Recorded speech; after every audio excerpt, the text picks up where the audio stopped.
Is sobriety worth it? That's what we're going to talk about today on this walk jog for guys over 50. Even though I'm not 50 yet, I'm very close.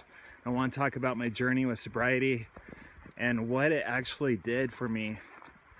It's pretty trippy, you know. If you guys have been through a lot of addictions, life can seem, confusing. It could seem like a roller coaster. It can be full of trauma, drama, aches and pains. I've been there, and I've actually been an addict since I was 8 years old. I lived my dad was really strict, and I had a lot of stress, and I needed an escape. And so I devised a method of rocking back and forth to get into kind of like a hypnotic daydream state. A lot of people call that autism, Rain Man and stuff like that, where, people that have autism rock back and forth. They call it stimming. And so I started doing that when I was 8 years old because I felt like I was free. That movement made me feel free. Now, when I was 12 years old, I discovered hard rock music, and that actually gave me a buzz. If I listened to hard rock loud enough, it gave me this sense of power, because there was like bullies, picking on me at school and stuff, and at night I'd listen to this hard rock and really loud till my ears would ring. And I would visualize, beating up the bullies and getting the girl and having a happy ending. So that was an addiction because it actually gave me a feeling. It actually gave me adrenaline. And then when I was 17, I discovered the biggest one, which many of you probably struggle with or have, and that's alcohol. That was like a huge magic carpet ride. The first time I felt a buzz from alcohol, it was like all the years of suppression of my dad being strict and telling me what to do, and teachers at school telling me what to do. It all went off of my shoulders in a couple drinks. I felt free.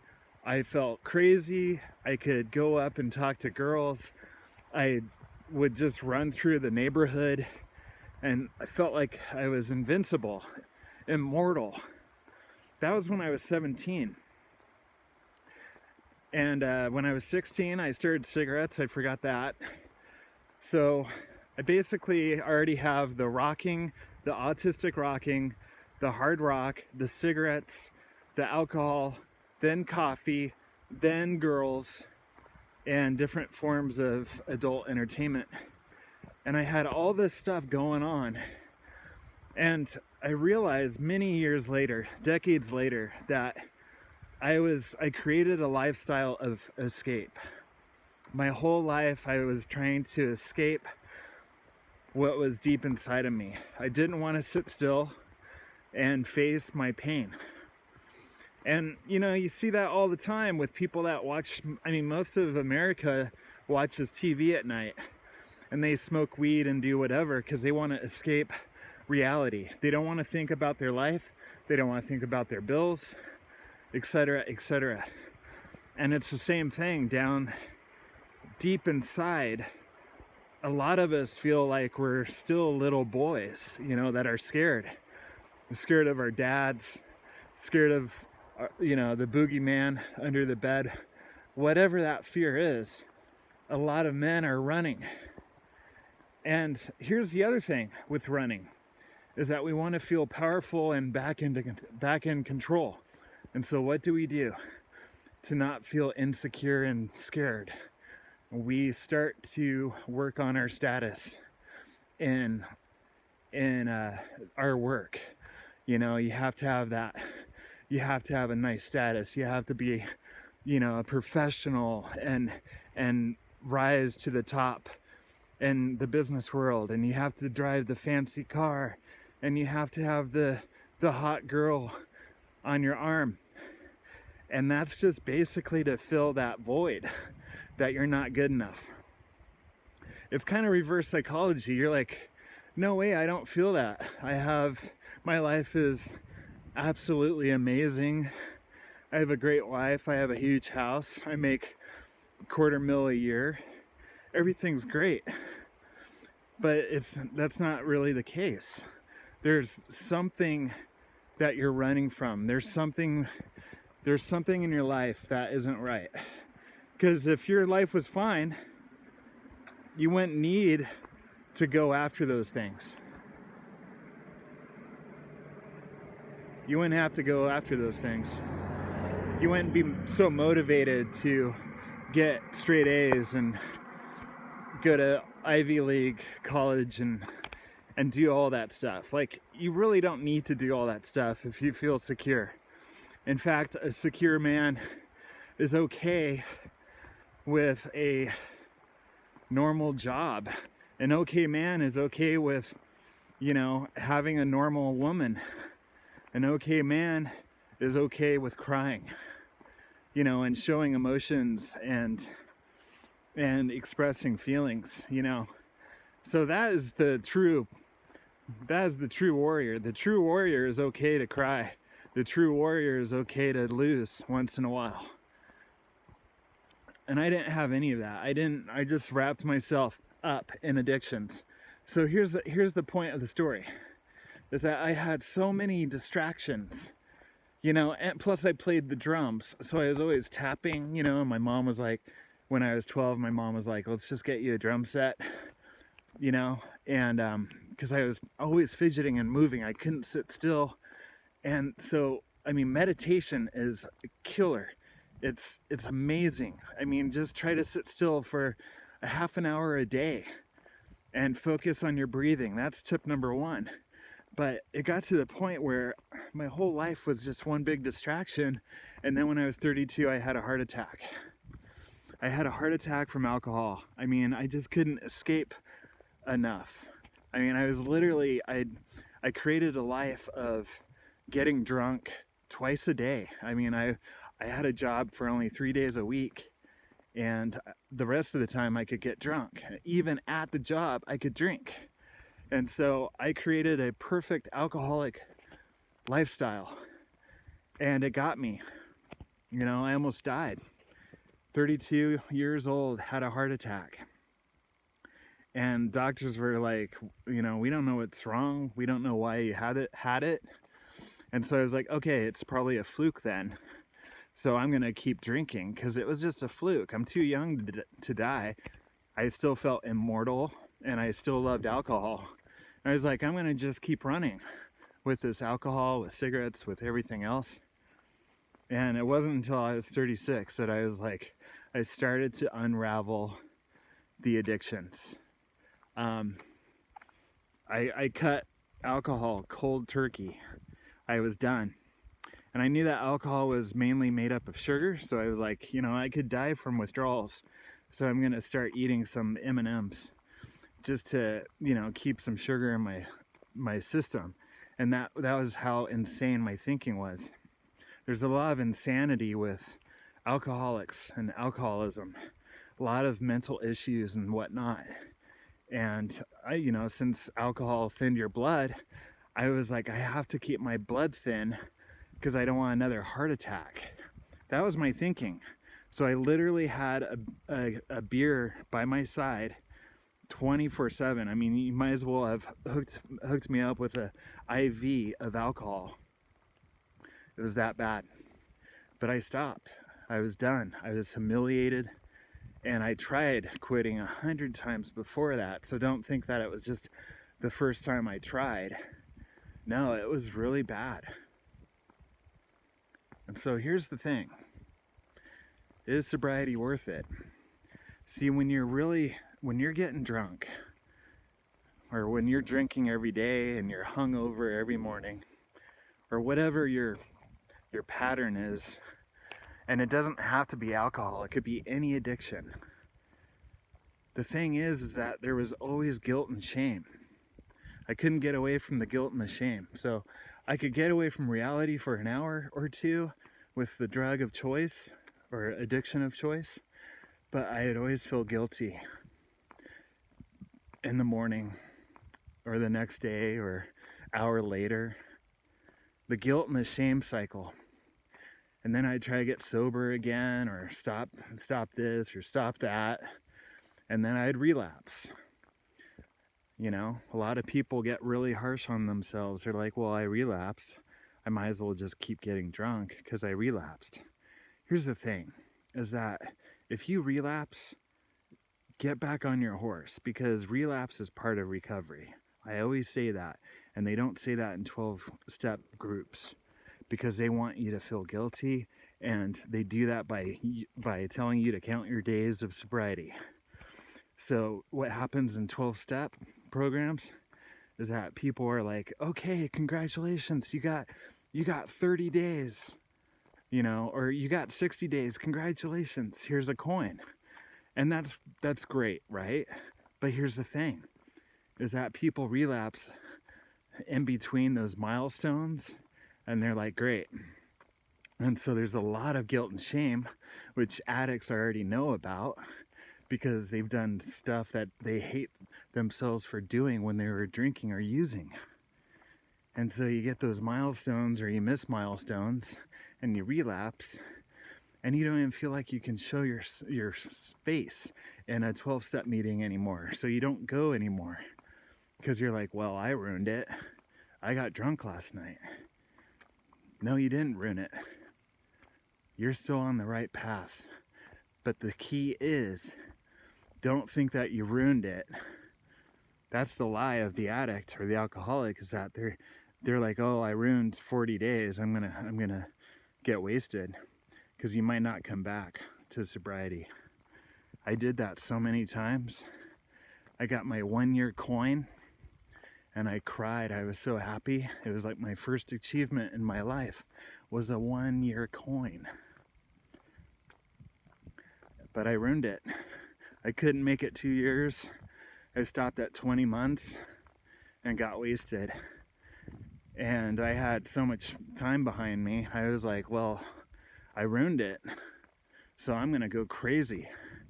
And I went back out and I drank for 4 more years or whatever it was, almost killed myself.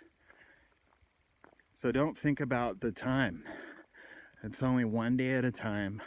Don't even count the days. You can if you want, but it's not about counting days. It's about changing your reality. And so when I was drinking a lot, I was very tunnel vision. I just thought about my addiction. I need to get more beer. I need enough to last all night. It can be whatever. It doesn't even have to be alcohol. It could be whatever the addiction is. You know, you start to plan your life around your addictions. It could be watching TV, guys. You know, the average American watches 6 hours of TV a night. You got to change your perception. And I'm here to tell you that once you get out of that tunnel vision of your addiction, break free from it. Might take a couple months to break free. See, I didn't think I could live without alcohol. I really thought I was going to die if I got sober. And right now, I've been rocking for 40 years. And next month, I'm going to wait until New Year's Day. Brand new year. And it's the last addiction I have to work on. So I'm admitting that I still have an addiction. It's the biggest one. It's been 40 years of rocking, and I'm gonna break it. And so I really want you to, join me on the journey. Hang out with me, watch my videos, subscribe, and we're gonna do this together, whatever addiction you have. But the rocking has been huge. We're talking 3 to 14 hours a day of rocking since I was 8, and I'm 48. So 40 years of rocking, and we're gonna unravel it all. I'm going to meditate instead. I'm gonna read books. I'm gonna learn Spanish. I already have a list of things I want to do. that I could never do, rocking. So you have to replace your addictions with healthy things that excite you. Okay, I enjoy jogging, and what the reward of jogging, especially during the winter, is a hot bath. So after this jog, I am going to pour a hot, super hot bath, and then after that I'm going to have coffee, and that's another addiction. But you can use tea, you can use decaf tea, you could do root beer, you know, whatever excites you. You can look into healthy desserts. You know, my wife and I, we love sauteing bananas in butter with pecan slices and then using an almond whipped cream, pour it on the top. That's a beautiful, wonderful tasting dessert. But if sugar is your addiction, then you're gonna have to find something that uses stevia. You know, start replacing sugar with stevia. That's another thing that we're, you know, my wife and I have been using stevia for years. There's a little bitter aftertaste in the beginning if you buy the stuff from Walmart, but once you get used to it, it tastes just like sugar. It's, you know, that's something that you can change right away, and maybe that'll help you if you're still drinking. So guys, is sobriety worth it? It definitely is, because when I quit drinking, my whole world opened up. I saw things I had never seen before or hadn't seen since I was 17. They say that you stunt your mental growth with alcohol and drugs. If you do them heavy enough, you can mentally stunt yourself. And there are days that I feel a very young 48, and that could work in your favor. So if you get sober and you quit all the drugs, you might be very emotional, because all those emotions that you've suppressed with drugs and alcohol, they will start to surface. In fact, 2 years into sobriety, I had a panic attack with my parents because these feelings were coming up towards my dad, and I hadn't dealt with those feelings before, and I didn't know how to handle it. It was a panic attack. It was just a mild panic attack, but I never experienced anything like that before. So it took a while to overcome that, because I thought I was scared of my parents. I was like, I can't go back to my parents' house now because I'll have another panic attack. Because once you have one panic attack, you're scared to have another. And that's called panic disorder. You're scared to have a panic attack, so you create panic disorder, and you start avoiding situations where you might think you will have a panic attack. So it's self-defeating. You have to break the cycle. You have to break the cycle of thinking that you're insane. You have to break the cycle that you can't do this because you're not good enough, or I can't do this because I'll freak out, or I can't do this because I'll be too nervous. Whatever it is, it's just a lie from Satan. So if you've come this far, you can come a little bit further. That's a line from Shawshank Redemption. The note, when Red reads the note under the tree before he meets up with Andy in Mexico. It says, "Red, you've made it this far. Maybe you can come a little further." So guys, consider me your friend. If you got anything you want to talk about, if you want to ask me any questions, write below. Write a comment below. We're going to do this together. Because sobriety opens up a whole new world. And it will change your body. It will change your mind.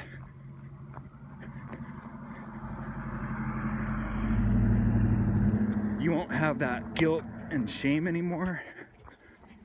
Waking up feeling dread.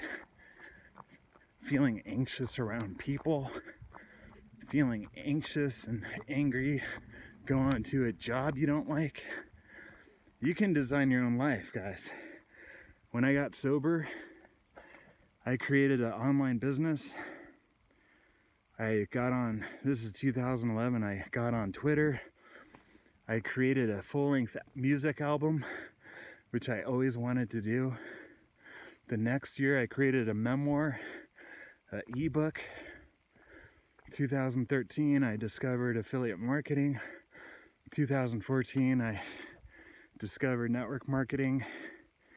And now I'm doing high ticket commissions, meaning I can get $1,000 to $3,000 a sale when people sign up with my course.